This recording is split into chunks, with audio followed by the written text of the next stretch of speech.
और दोस्त एसके यादव एक बार फिर से हाजिर हूं विप्रो फाउंडेशन की एक और ग्रांट के साथ, जिसका नाम है community ecology program. Community ecology program में ध्यान रखिएगा, पहले हमने अप्लाई की थी अर्बन इकोलॉजी। अर्बन इकोलॉजी के अंदर जो है अर्बन स्टेट्स आते हैं, जितने भी अर्बन जो है एरियाज आते हैं वो आते हैं। अब हम बात करते हैं कम्युनिटी इकोलॉजी प्रोग्राम के बारे में। तो यहाँ पर एक स्पेशल कम्युनिटी के बारे में आपको जो है इकोलॉजी प्रोग्राम जो है डेवलप करना है, सस्टेन करना है। तो कैसे अप्लाई करते हैं? अप्लाई नाउ पर हमें क्लिक करना है, ध्यान दीजिएगा। सेम हमें जो है अपना लॉगिन ले लेना है। लॉगिन कैसे करते हैं ये हम अपनी पिछली वीडियो में बता चुके हैं ऑलरेडी आपको। तो यहाँ पर हमें फिर वही जानकारियां जो हमें पहले पूछी गई थी, लेकिन ध्यान रखिएगा इस बार कुछ स्पेशल है, इस बार कुछ अलग भी आपको करना है। वो अलग क्या करना है वो मैं आपको इस वीडियो में बताने वाला हूं। और ध्यान रखिएगा अभी रिसेंटली कुछ दिन पहले ही हमने आपको जो है अपने जो इम्पैनल्ड एनजीओज हैं उनका हमारा जो फेसबुक ग्रुप है, व्हाट्सएप ग्रुप है, उसमें आपको इन्फॉर्मेशन दी थी कि विप्रो फाउंडेशन ने लगभग जो है 100 CR का जो है टारगेट इस बार जो है CSR के लिए रखा है अपना। तो कोशिश कीजिए ज़्यादा से ज़्यादा आप लोग जो है अप्लाई करने के लिए। यहाँ पर हमें ऑर्गेनाइजेशन नेम फिल करना है, सिटी फिल करना है, हमारा टाउन, कंट्री, वेबसाइट। ध्यान रखिएगा जो स्टार इंडिकेटेड है ये सारे पॉइंट जरूरी हैं, जो स्टार इंडिकेटेड नहीं है उनको आप छोड़ सकते हैं। चलिए जी, is your proposed project near a Wipro proximate location? तो आप पहले देख लीजिएगा विप्रो प्रॉक्सिमेट लोकेशन कौन कौन सी हैं यहाँ पर। इन लोकेशंस में से कहीं भी आपको जो है ग्रांट ये अप्लाई आप कर सकते हैं। चलिए जी, how far is the proposed unit या project from the city centre? जो आपका सिटी सेंटर है वहां से लगभग कितनी दूरी पर आपका जो है प्रोपोज्ड प्रोजेक्ट एरिया है वो आपको जो है भरना जरूरी है। यहां पर देखिएगा maintain distance, number of kilometres, यहां पर हमें जो है प्रिंसिपल कांटेक्ट आप जो है न्यूमेरिकल वैल्यू यहां पर आपको डालनी है। ठीक है जी, न्यूमेरिकल वैल्यू डालने के बाद आपको जो है यहां पर प्रिंसिपल कांटेक्ट में संस्था का प्रिंसिपल कांटेक्ट कौन रहेगा, लास्ट नेम उनका क्या रहेगा, उनका डेजिग्नेशन क्या रहेगा, डेजिग्नेशन के बाद उनका टेलीफोन नंबर क्या रहेगा, उनकी मेल आईडी क्या रहेगी, ये सारी चीजें आपको जो है वहां पर फिल करनी है। देन आफ्टर आपका आता है ईयर ऑफ स्टैब्लिशमेंट, यानी कि संस्था का रजिस्ट्रेशन कब हुआ है आपका, किस एक्ट के अंदर आपकी संस्था रजिस्टर्ड है, थीमेटिक एरियाज कौन कौन से रहेंगे आपके, डेमोग्राफी क्या क्या रहेगी संस्था के प्रोजेक्ट की। ठीक है, यानी कि जो आपने लोकेशन ऑप्ट की है उसका एरिया जो है पॉपुलेशन वाइज कैसे क्या है। ठीक है जी, तो वो आपका डेमोग्राफिक जो है डेमोग्राफी क्या रहेगी वो लिखना है।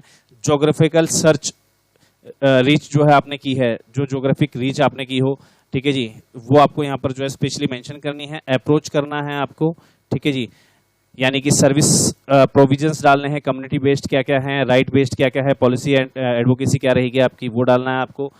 क्या आपकी संस्था जो है एक नॉन रिलीजियस ट्रस्ट है, नॉन सेक्रेटेरियन है या नॉन डिस्क्रिमिनेटरी ऑर्गेनाइजेशन है, यस और नो टिक करना है। Do you carry out programs on the ground? क्या आप ग्राउंड पर काम कर रहे हैं संस्था के लिए? तो ये ध्यान रखिएगा, इनको यस ही करके चलिएगा। आर यू एन इंटरमीडिएटरी और फंडिंग एजेंसी? क्या आप एक इंटरमीडिएटरी या फंडिंग एजेंसी हैं? तो आपको अपने हिसाब से जो है उसको यस और नो टिक कर देना है। फाइनेंशियल एंड गवर्नेंस की बात हम जब करते हैं तो मिनिस्ट्री ऑफ कॉर्पोरेट अफेयर्स का रजिस्ट्रेशन नंबर, यानी कि जो आपका CSR 01 है वो आपके पास है या नहीं है। अगर है तो यहाँ पर आपको जो है रजिस्ट्रेशन नंबर उसका डालना है।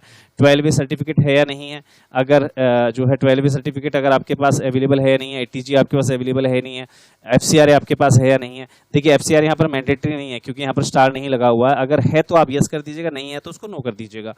ठीक है जी, क्या आपकी जो है फाइनेंशियल रिपोर्ट्स अवेलेबल है लास्ट 3 ईयर्स की, उनको आप जो है सेट कर लीजिएगा। देन आफ्टर आपको जो है ऑडिट जो आपकी हैं उनको यहाँ पर सिलेक्ट करके जो है अपलोड कर देना ऑडिट रिपोर्ट्स को। ध्यान रखिएगा आपके पास IT रिटर्न्स है या नहीं है।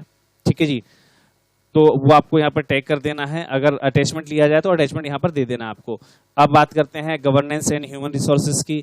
क्या आपके पास एनुअल रिपोर्ट्स अवेलेबल हैं लास्ट 3 ईयर्स की? यस और नो टिक करना है। अगर हैं तो आपको अपलोड भी करनी पड़ सकती हैं। Do you have policies of sexual harassment, HR, equity and diversity and travel की पॉलिसीज आपकी हैं या नहीं है? अगर हैं तो उनको आप स्पेसिफाई कर दीजिएगा। चलिए जी, यहाँ पर फिर बात करते हैं स्ट्रेंथ, स्टाफ स्ट्रेंथ की। यहाँ पर स्टाफ की स्ट्रेंथ आपको डालनी है, number of males, number of females, total number of males and females, number of total program staff, जो आपके पास प्रोग्राम स्टाफ के लिए मेंबर्स हैं, न्यूमेरिकल वैल्यू में यहाँ पर डालना है। Total number of field staff कितने हैं आपके पास, वो डालना है आपको, ठीक है जी। एवरेज एक्सपेंडिचर क्या रहेगा, लास्ट 3 फाइनेंशियल ईयर का क्या था आपका, वो डालना है आपको। और मेजर फंडर्स के यहाँ पर आप जो है डोनर्स के नाम भी यहाँ पर आपको जरूर डालने हैं। चलिए जी, अब बात करते हैं ह्यूमन रिसोर्स HR डिपार्टमेंट की। तो HR के अंदर आपके ऑर्गेनाइजेशन का स्ट्रक्चर क्या है, ठीक है जी। ध्यान रखिएगा ऑर्गेनाइजेशन स्ट्रक्चर क्या होता है, स्टाफ वाइज, है ना। यानी कि हमारा जो है डायरेक्टर के बाद जैसे हमारी टीम हो गई, प्रोग्राम हेड, मैनेजर, है ना।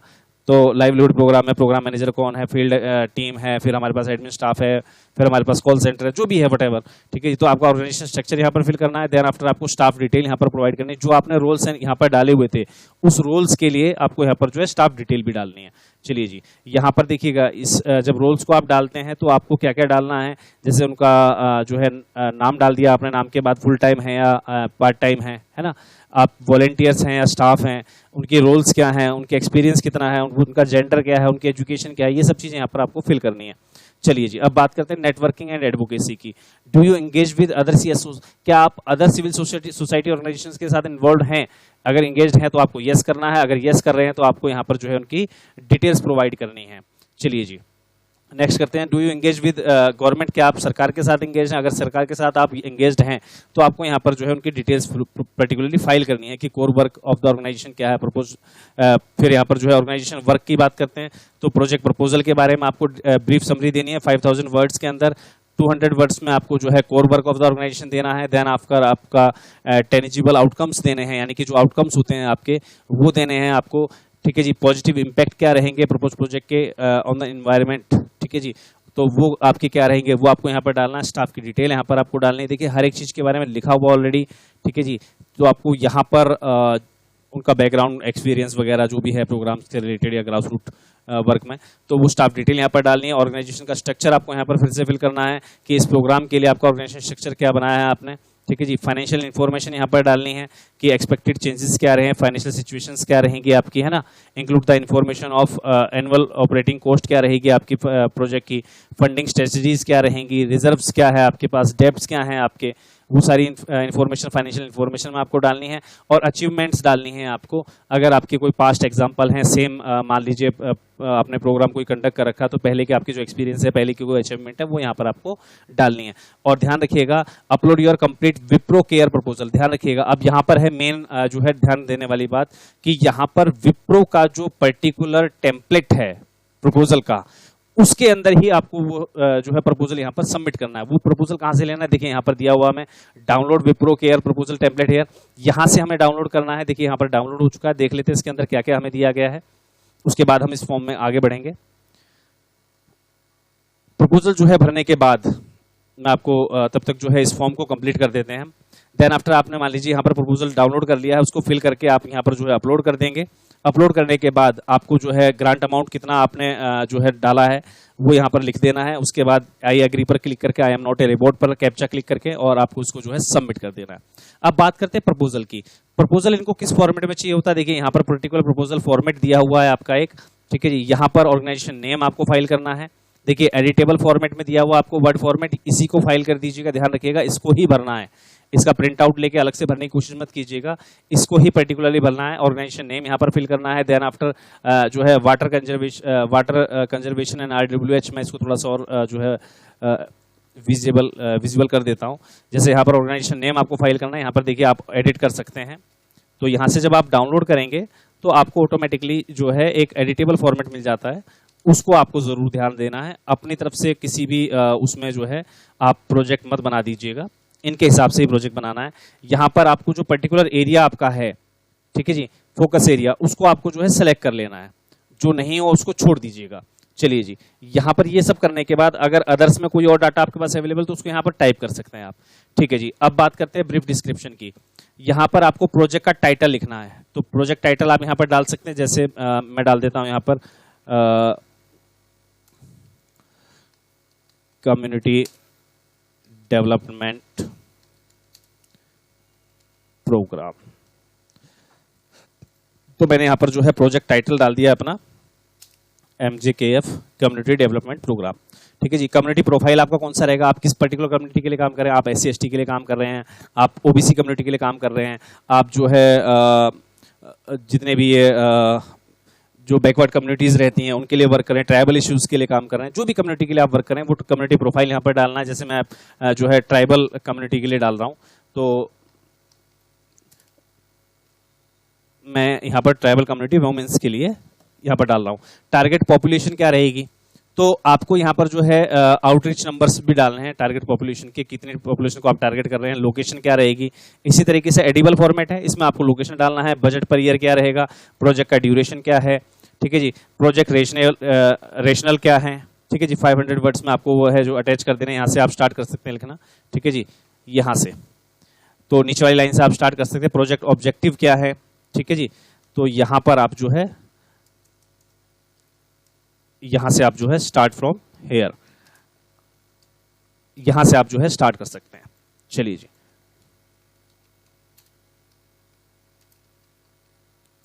और कोशिश कीजिएगा अगर मान लीजिए इसको आपको थोड़ा सा अलग दिखाना है तो यहां से आप जो है इसका कलर चेंज कर सकते हैं, ठीक है जी। यहां से पर्टिकुलर जो है अगर आपको कोई भी चीज अलग डिफरेंट दिखानी है तो आप उसका जो है पर्टिकुलरली प्रोजेक्ट जो है उसका कलर भी यहां से चेंज कर सकते हैं। यहाँ पर आपको प्रोजेक्ट ऑब्जेक्टिव्स डालने हैं, इंटरवेंशन प्लान जो है आपका इंटरवेंशन प्लान वो डालना है आपको, प्रोजेक्ट इम्पैक्ट क्या क्या रहेंगे वो आपको लिखना है। अब यहाँ पर देखिए प्रोजेक्ट प्रोवाइड कंसोलिडेटेड बजट, यहाँ पर कंसोलिडेटेड बजट डालना है, फर्स्ट ईयर का क्या रहेगा, सेकंड ईयर का क्या रहेगा, ठीक है जी। तो यूनिट्स कौन कौन सी रहेंगी, यूनिट कॉस्ट क्या रहेगी, नंबर ऑफ यूनिट्स क्या रहेंगे, है ना, अमाउंट क्या रहेगा और रिमार्क उसका क्या है वो आपको डाल देना है। यहाँ पर जो है डिटेल्स ऑफ स्टाफ यहाँ पर आपको जो है डालना है उनका, तो 1 बाय 1 यहाँ पर एडिट करते जाइएगा आप। Then give details of similar projects, आप सिमिलर प्रोजेक्ट जो भी कर रहे हो उसकी आपको जो है यहाँ पर डिटेल फाइल कर देनी है। तो ये आपको जो है कंप्लीट करने के बाद इसी को सेव करना है आपको। आप चाहें तो इसे वर्ड में भी सेव कर सकते हैं, आप इसको जो है PDF में भी कन्वर्ट कर सकते हैं। तो ये करके आपको जो है लास्ट में यहाँ पर आपको सबमिट करना है। ध्यान रखिएगा फाइल साइज 128 MB से ज़्यादा ना हो। तो ये सबमिट करने के बाद आप जो है इसको सबमिट कर दीजिएगा। और हमेशा आपके फीडबैक के लिए जो है आपकी मेल आईडी पर जरूर ध्यान देते रहिएगा। मेरे बहुत सारे जो है व्यूअर्स, बहुत सारे हमारे NGO सर्कल्स में जो है बहुत सारे लोगों ने ग्रांट्स अप्लाई की है, लेकिन वो फीडबैक अपना चेक नहीं कर पा रहे हैं। अगर आपने लॉगिन बेस्ड जो है ऑनलाइन एप्लीकेशन की थी तो लॉगिन बेस्ड जो है ऑनलाइन आप जाकर उसका स्टेटस चेक करते रहिए। अगर आपने ऑफलाइन की हुई है या कैसे भी की थी आपने, तो मेल जरूर हमेशा चेक करते रहिए और मेल के अंदर भी अपना स्पैम फोल्डर जरूर चेक करते रहिएगा। आज इस महीने में हम आपको एक लाइव प्रोग्राम देने वाले हैं जिसके अंदर कुछ हमारी जो संस्थाएं हैं जिनको अभी ग्रांट इश्यू हुई हैं तो उनको लाइव जो है वहां पर उनकी ग्रांट जो है उनको हैंडओवर करवाई जाएगी चेक के रूप में या कैश के रूप में। तो वो प्रोग्राम्स भी जल्दी आपके सामने इस चैनल पर आने वाले हैं। और ध्यान रखिएगा अगर हमारी कम्युनिटी से आप अभी तक नहीं जुड़े हैं तो प्लीज़ आप कम्युनिटी को ज्वाइन कर लीजिए, क्योंकि बिना गुरु के ज्ञान नहीं मिलता है। तो आपकी संस्था का एक पर्टिकुलर जो है यूनियन में जुड़ा होना बहुत ज़रूरी है। यूनियन से बहुत सारे फायदे मिलते हैं, बहुत सारे गाइडलाइंस आपको मिलती रहते हैं, जो हमारी को ऑर्गेनाइजेशन है उनका सपोर्ट मिलता रहता है, उनके व्यूज़ मिलते रहते हैं हमें, वो क्या क्या कर रही है उनसे बहुत सारे आइडियाज़ हमें मिलते रहते हैं। तो अगर अभी तक आपने कम्युनिटी को ज्वाइन नहीं किया है तो चैनल पर हमारे ज्वाइन का बटन आपको दिया हुआ है, वहाँ पर आप जो है प्रीमियम मेंबरशिप के लिए अप्लाई कर सकते हैं हमारी कम्युनिटी को ज्वाइन करने के लिए, या फिर आप राष्ट्रीय NGO महासंघ को ज्वाइन करने के लिए हमारे नंबर 9991997003 पर भी हमसे कॉन्टैक्ट कर सकते हैं। चलिए मिलते हैं अगले किसी और वीडियो में नई किसी जानकारी के साथ। तब तक के लिए जय हिंद, जय भारत, धन्यवाद।